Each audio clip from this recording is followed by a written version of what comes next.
আমরা যেমন মক্কায় কাবা, ফেরেশতাদের কাবা, কেবলার নাম হচ্ছে আল বাইতুল মামুর, 7 আসমানের উপর। এটা কত বড় শোনেন। প্রতিদিন বিশ্বনবী বলেন, প্রতিদিন এই আল বাইতুল মামুর ফেরেশতাদের মসজিদে 70,000 ফেরেশতা ইবাদতের জন্য চান্স পায়। প্রতিদিন কয় হাজার? একবার ঢুকে যে বের হয়ে যায়, কিয়ামতের আগে দ্বিতীয়বার আর তারা চান্স পাবে না। আল বাইতুল মামুর ওইটা শেষ, এরপরে সিদরাতুল মুনতাহা, কি নাম? সীমান্ত বৃক্ষ। এটা আরো বড়, একটা বিশাল বড় বড়ই গাছ আল্লাহ বানাইছে। ওয়া ইলাইহি ইয়ানতাহি ইলমুল মালাইকা, ফেরেশতাদের জ্ঞান সীমানা ওইখানেই শেষ। এর উপরে কি হয় ফেরেশতারা আর জানে না। ফেরেশতাদের ক্ষমতা এখানে শেষ।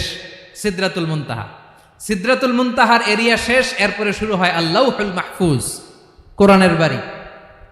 কোরআনের বাড়ি কই? বাল হুয়া কুরআনুম মাজিদ ফি